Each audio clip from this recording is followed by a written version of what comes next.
Witness detained for subscribing to online newspaper critique of Jammeh testify. New Somalia Prime Minister chose Council of Ministers ahead of general elections. Gambia Ports Authority begins installation of new ferry landing bridge.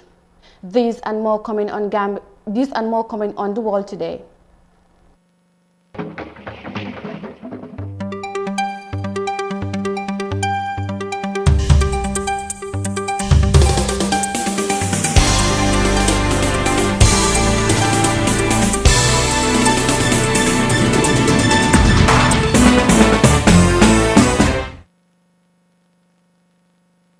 Welcome back. You're watching The World Today with me, Mariama Cham, and now the news in detail.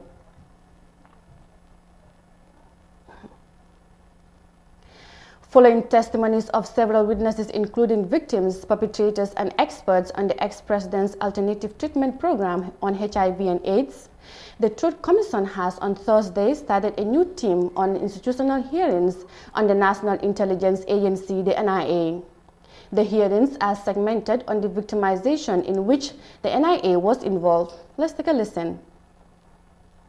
Lamin Bojang, a former data entry clerk at the Medical Research Council unit in the Gambia, said he was accused of being an informant for Freedom newspaper, a US-based online medium critical of the Jammeh regime. Bojan told the commission that while he was asking for answers as to why he got arrested, an operative at the National Intelligence Agency threatened to kill him. They didn't tell us anything. I remember, I got infuriated and started, demanding answers as to why we were there. Ako kato tumolem birinko yo meuke kamfa dunta kono hanfo aya damu takanyini nka roke mune nyinko be sabu wo dalilu alaftole lonu wotumo wotumolem wato meye dundi selo kono urara mafangula. And at that juncture, an operative by the name Kutabalde ako mo soto ntamembe do kola je wotumo ikafaya Kutabalde said to me that if you do not quieten up, we will kill you and bury you in the yard bag. Where they had a lot of banana trees. Banana plants. So she told me that if you don't quieten up, we will kill you and bury you under these banana plants because we have a lot of people that are buried there. Witnesses who appeared before the Third Commission narrated the alleged torture by the NIA during the former regime. On Thursday, Bojan told the Truth Commission that he never believed that the NIA is capable of doing such inhumane acts. He explained how he was tortured by the NIA, a notorious state intelligence service, during his detention. I tried before I could come into terms with my environment.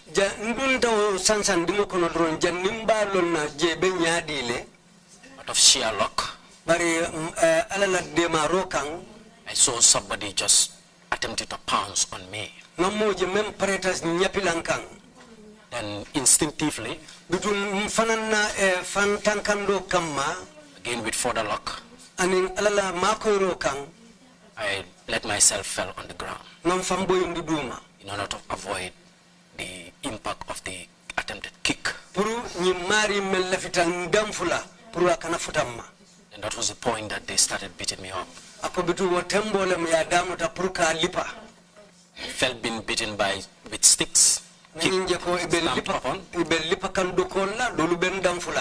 This was by not less than half a dozen people. I couldn't do much, only to cover my face. As much as I could. Though I was lying down on one side of my face. Jammeh's 22-year-old in the Gambia was marked by widespread abuses, including killing and unlawful detention of people by the NIA. Under his rule, the enjoyment and exercise of rights and freedoms were curtailed and crushed. Several ordinary citizens, government officials, opposition activists and journalists were abducted, arrested, illegally detained and tortured by the NIA. For iAfrica News, I am Daisy. From the TRC report, now the Gambian leader urges Bissau Guineans to render support to their president in order for him to bring positive development for the West African nation. President Barrow made these remarks shortly with journalists upon his arrival in the country. Our reporter Ibrahim John was at the airport to witness Barrow's arrival, and he files in this report. Wednesday's state visit to Guinea-Bissau is President Barrow's first visit to the West African state. The Gambian leader told journalists that President Embalo needs the support of Bissau Guineans for the advancement of the Lusophone country. Huge difference. Mbalo cannot walk alone. He cannot walk in isolation. He is the president. He is the leader. He needs the support of everybody for them to move the country forward. It is not only Mbalo. It is everybody, even myself. I cannot walk alone. I need everybody's support. I need the Gambian support for us to move this country forward. President Barrow revealed that his visit to Bissau is to strengthen the bilateral relations of the two countries. Historically, diplomatic ties have been between Gambia and Bissau for a long time. So to cement that and consolidate it, and to go and discuss with my counterpart, the new president, I think is very, very important. That's why I was there. I think we had a very, very good meeting, and we discussed a lot of things, trade between Gambia and Bissau, and also the relationship between ECOWAS and Africa in general. The president said Gambians residing in Guinea-Bissau have requested assistance for them to obtain national documents. Yes, I met Gambians in Bissau. I'm very happy meeting them because they emphasize that they are in peace in Bissau. They need certain support from the Gambian government. That is about documents registering their children as Gambians. So they ask for such things. I think it was important for us to communicate with them to see how best we can support the Gambians while they are in Bissau. President Umaru Sissoco Embalo visited Banjul in January 2020, where he called for a firm bilateral relations between the two West African countries. Ibrahim John for iAfrica News.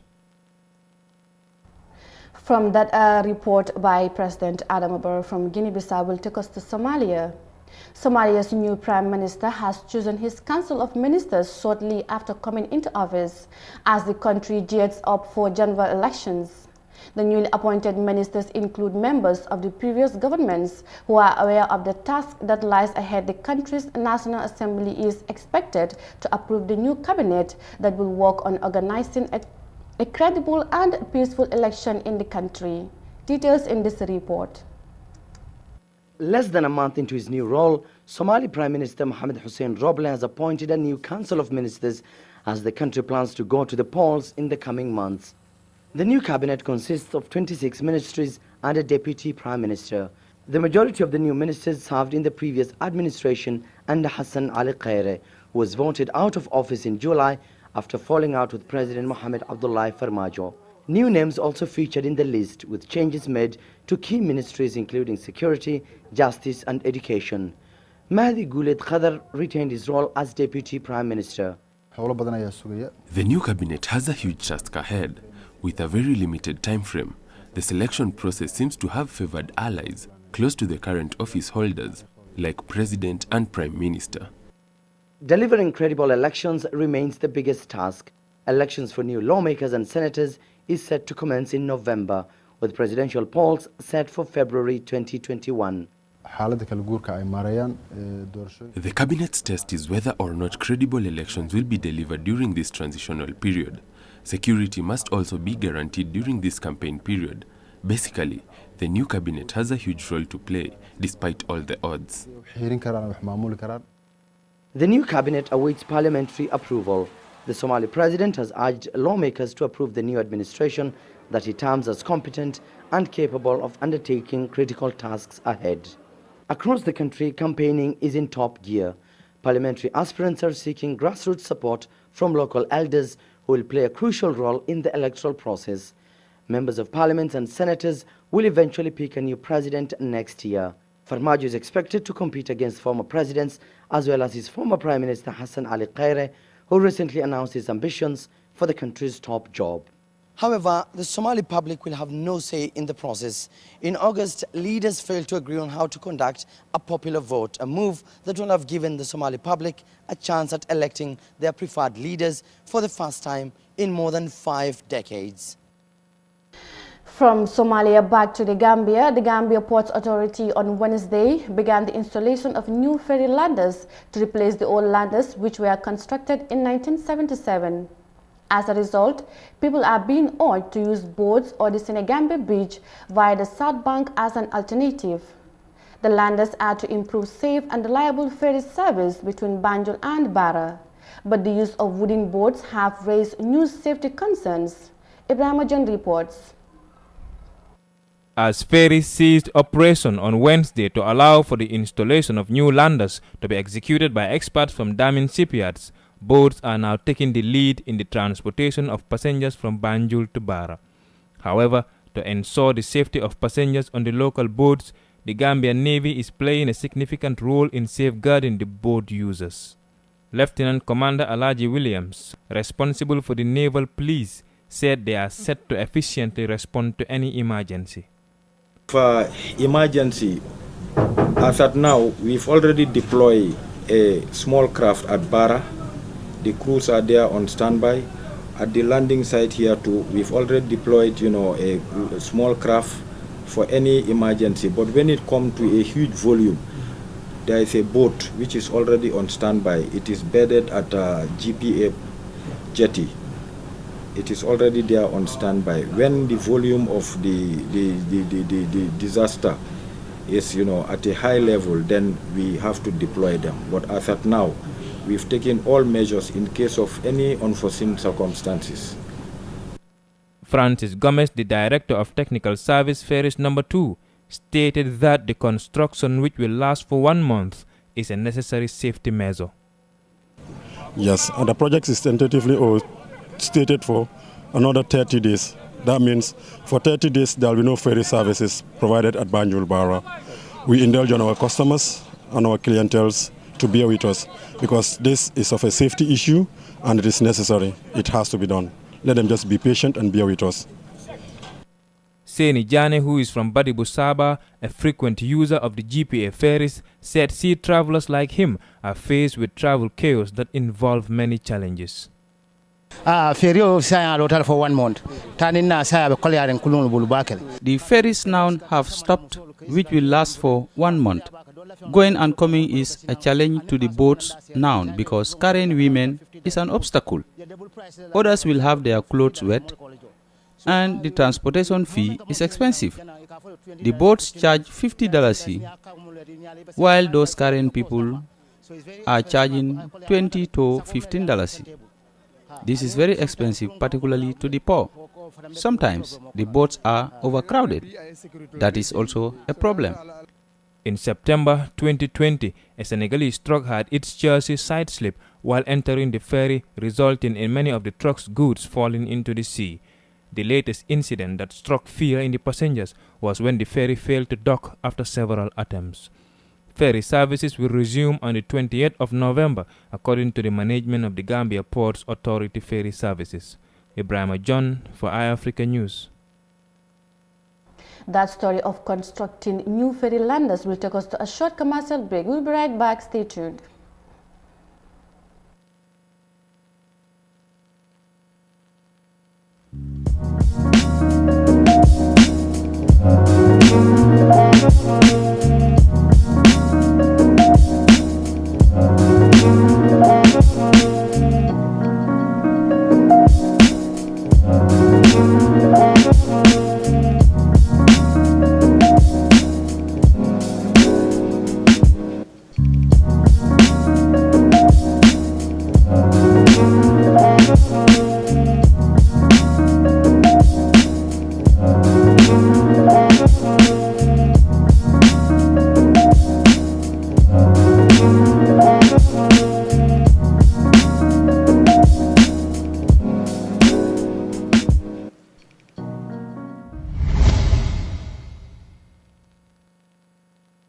Welcome back, and now to the rest of our stories.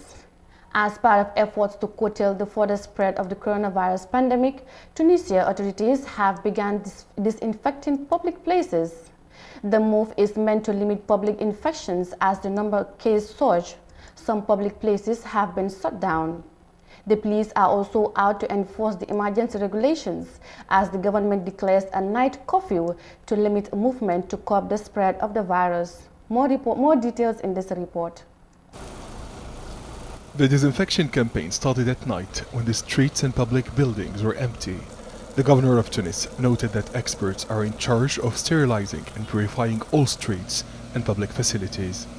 The large-scale disinfection campaign will continue in all public spaces, public administration and public transports, schools, universities and all facilities. This is a shared responsibility between all stakeholders. We provide the logistical and human means to counter the spread of the virus. The mayor of Tunis revealed that many civil servants have tested positive for COVID-19. Saad Abdelrahim explained that the campaign aims to create a healthy and safe environment for Tunisian citizens. The campaign targets the clusters of infections in the Grand Tunis district. Dozens of municipalities are involved to limit the spread of coronavirus. Some municipalities were shut down to conduct disinfection operations. The number of victims is on the rise. We must be careful. The Tunisian police are helping to enforce an ongoing curfew to combat the spread of the virus. Some police officers are issuing a verbal or written warning, while others have seized dozens of vehicles. Many people were fined or arrested for ignoring the curfew in place from 9 p.m. until 5 a.m. Respecting the curfew is necessary in order to support the state effort in fighting the coronavirus pandemic. We help the people who cannot go home on time while we reprimand those who drive without an authorization or a real reason. Dozens of trucks were still spraying the streets at sunrise. Millions of residents woke up to a disinfected city. According to the National Observatory of New and Emerging Diseases, Tunisia records an average of 24 fatalities per day, while the positivity rate of the tests is over 30%. In cooperation with the Interior and Health Ministries, the governors of 14 regions have mobilized all resources and capabilities to guarantee the success of the disinfection campaign. The cleaning program will be extended to all regions across the country. Tunisia, they are trying to put more measures to curb the spread of the coronavirus. Now, the Gambia under-20 team started preparation ahead of the West African Football Union Championship, which is scheduled to kick off in neighboring Senegal on November 20th. The tournament will serve as a qualifier for the 2021 Africa Under-20 Youth Championship in Mauritania. More in this report. The head coach of the Gambia Under-20 team, Matar Mboj, selected a 32-man team last week to start a training camp at the National Technical Training Center in Yundum. Coach Matar Mboj and his charges will use the next 1 month to prepare for the Regional Football Championship in Thiès, Senegal. The Young Scorpion won the inaugural edition held in Monrovia, Liberia in May 2018 before winning a bronze medal in the November 2019 edition held in Conakry, Guinea. In an interview with iAfrica TV, the Young Scorpion coach, Matan Mboj, having previously won the competition, his priority now is to groom the players for the senior team duties and to guide them to become professionals. I will never dictate and put pressure on the players because it's a big demand from the players. Our first job is development. We always talk about development and we want to make sure that these guys eventually, as many of them as possible, can come together and play for the U23s and then for the senior team. That's our job as a coach. They want to become professional footballers. They have that dream. Some of them want to play in the Premier League. Some of them want to play in La Liga. Some of them want to play in Germany. So our job as coaches is to help them achieve that dream. While Matan Mboj declined to disclose the target he set for his players, Elite United young prodigy and goal poacher Alou Barry is confident that the Young Scorpions can cling the Wafu Zone A Under-20 championship. Yeah, we will bring out our best, especially with the technical staff like this. I think, and I'm hopeful so we will they will try to push us to bring our best, to come up to our level best, And I think, but for now, with this caliber of players, this quality, young talents, we can do better. We can come out with gold medal. The team manager of the Gambia Under-20, Pa Suare Faye, said the players and their coaches have adjusted to the new training models. The former armed forces coach said the players and their coaches are adhering to the COVID-19 protocols. It's fine. They are really taking care of it, and the coaches are doing well, and the players have started coping with it, because the distance that they are talking about, the handshaking, and then the hand sanitizers that we use, and then the number of players that we train at a time. I think the measures have been taken care of. For this year's Under-20 tournament, the two finalists in WAFU Zone B will book a ticket to the Under-20 Africa Cup of Nations. In Zone A, only the winner will qualify, as Mauritania already did as host of the Under-20 AFCON, and where Mauritania are champions, the runners-up will qualify. Ibrahima Kebi Sonko reporting for iAfrica TV News. Those were junior Under-20 preparing for the WAFU Games. Now, ECOWAS has sent a pre-election observer mission to Cote d'Ivoire to gauge the mood and preparations ahead of the October 31st general elections. The delegation was led by the president of the ECOWAS Council of Ministers, who held talks with political parties and other stakeholders and encouraged them to maintain calm during the polls. Since the incumbent Alassane Ouattara declared his intention to run for a controversial third term, there have been wild demonstrations in different parts of the country. More details in this report. The ECOWAS mission came to an end on Monday after a meeting with outgoing President Alassane Ouattara and the three main opposition leaders. Led by the president of the ECOWAS Council of Ministers, Charlie Ayokor Bochwe, and Minister of Foreign Affairs of Ghana, the mission aims to contribute to the normal continuation of the electoral process in Cote d'Ivoire. We engaged political parties, the opposition. We engaged the independent candidate. We also engaged a group of ambassadors, still to find out whether they have any concerns, and also to caution everybody about violence and the need to make sure that this election is held in a very peaceful atmosphere. Since the opposition's call for civil disobedience, demonstrations have been staged in several towns in the interior of the country and in the capital, Abidjan. It is really unfortunate that it is always others who come to the rescue of Cote d'Ivoire, and this is a problem that has been going on for 27 years now. ECOWAS will not do things for us because it is up to us, the people of Cote d'Ivoire. It is up to us, political leaders, to show the right path for our country. We need to dialogue, sit down and talk to each other. But why do we find it difficult to understand this? Despite the ECOWAS mission meeting with the opposition, the demonstrators continue to implement the active boycott launched by the main opposition leaders. Faced with this situation, the ECOWAS mission has launched an appeal to the demonstrators. To supporters of political parties, please do not allow yourselves to be used to do any acts that are violent, such as blocking roads, such as seizing electoral materials, such as attacking people, because it is not worth it. A joint mission of ECOWAS, the African Union and the United Nations visited Abidjan early October to promote a peaceful, transparent and credible election. The wish of most people in Cote d'Ivoire is that the Ivorian political class will find common ground before the election scheduled for October 31st, 2020. That story of ECOWAS, a delegation to Ivory Coast, will take us to the end of the world today. Join us for more news with Ibrahima John on Gambia 24. Bye-bye for now.